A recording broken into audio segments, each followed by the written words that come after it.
I'm James from GameFront, and welcome to Hot Off the Press Start, the weekly show that rounds up all the latest gaming news and delivers it quicker than we're running out of jokes for this opening segment.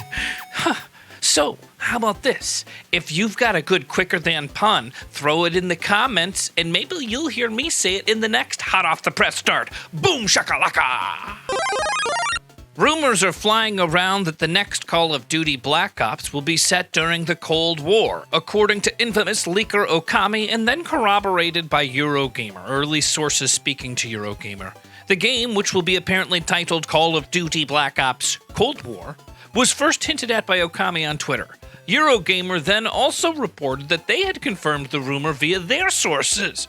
There have been hints dropping in Warzone that the next Call of Duty might be a Cold War-era vibe about it, including the mysterious nuclear bunker and Cold War-era spy planes, so it's not entirely surprising. Kotaku also reported last year that a game set in Vietnam during the Cold War was in development by Raven and Sledgehammer, with Treyarch taking over the development due to delays. Could this somehow be the same game we're hearing about now?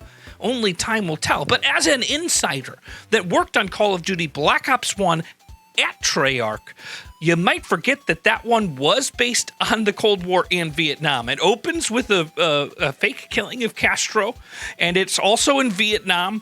This is me going off script here, but maybe it's an HD remake of Black Ops because that's both Vietnam and Cold War. Play it again, I don't know. Doom Eternal's latest update should have been a relatively low-key affair. A new progression system here, a few tweaks there, but it made itself notorious for one reason, however, and that's the addition of de novo. De novo? I'm terrible at pronouncing this. De novo anti-cheat, and players weren't too happy about it. The good news is that id Software's Marty Stratton has heard the outcries and promises to remove the system from the game in a future update. Stratton has promised to go back to the drawing board on the game's anti-cheat system. Now, to be clear, de novo, which if I am saying it right, hooray. If I'm saying it wrong, I bet you it's just grating into people's ears that know how to pronounce it. De novo anti-cheat is not the same as usual DRM versions of de novo that gamers have come to know and hate. Instead, it's a separate anti-cheating software that, as you'd expect, stops players from cheating in online multiplayer games. Stratton also noticed that the decision to remove the software was entirely id's, and that Bethesda wasn't the one behind the decision. Additionally, he promises the code in relation to the VRAM usage. VRAM? Is it VRAM or VRAM? I don't know. I need to just get to learn all geek speak. VRAM usage that should help PC performance issues. Now, there's no set date for this update yet, but we're expecting it to drop within the next week. Valorant has been in closed beta for a while now, and has already seen its fair share of controversy. The good news is that those of you who've been waiting to get your hands on the game but have been told, well, you're not special enough for the closed beta, well, it's finally set to go public this June 2nd. But even in its closed beta, Riot has faced a surge of cheating in the game, leading to over 9,000 bans in swift order. The game has also been criticized for using its anti-cheat solution that involves installing a kernel mode driver onto player systems that launches with Windows. Now, if you're doing all of that and you still have to ban 9,000 people that you've selected to join your private beta, well, then maybe you got to go back to the drawing board too. The game has also faced griefing from various players, and the game's executive producer has been unable to play solo for fear of harassment. Now, Riot has, stated their zero-tolerance approach to both of these issues, but it all seems pretty moot now anyways, as the company has confirmed that all players' accounts would be reset before the launch. Also on the way is a new mode, Agent, and a brand new map too. There's going to be a big rollout of more servers internationally before the final go-live date. Ooh, I'm excited! Borderlands 3 is heading to the Wild Wild West in the next DLC known as Bounty of Blood, a fistful of redemption.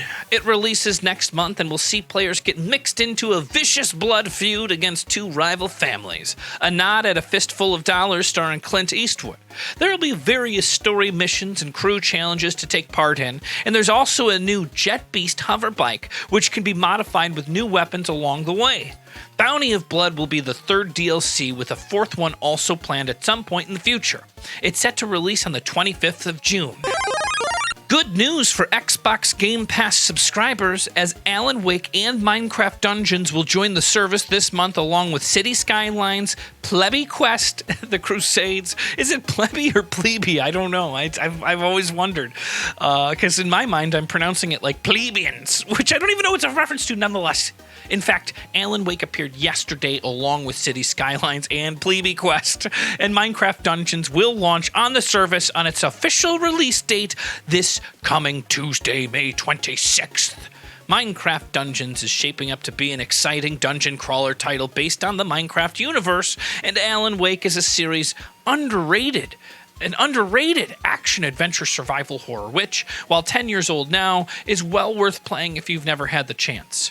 Interestingly, City Skylines has been on the service before and was actually making a return to the service. Some games are set to be removed from this month, though, which include Hydro Thunder Hurricane, King of Fighters 98 Ultimate, and Old Man's Journey.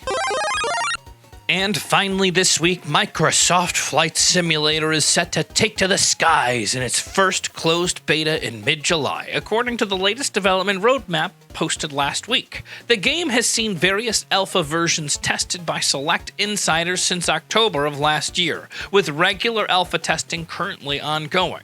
There's a few more alpha tests scheduled before the beta test in June, but it's likely going to be a game opened up to more insiders. So it's worth now signing up for a chance to be included in the beta. Like many Microsoft Insider programs, such as the Windows One, Xbox, and Halo Insider programs, anyone can sign up to take part. However, you will only be selected to be included in certain flights, if you'll pardon the pun, either at random or based on your hardware. You can find a link to sign up to the Insider program over at GameFront.com. And that's this week's gaming news. As always, don't forget to like, comment, share, subscribe. Click that bell icon so that you know when we have a video, it'll pop right on up, especially if you might want to see stuff like, I did a 5-hour Dark Souls stream. You could catch that with that damn bell icon. And Wednesday nights, 7 p.m.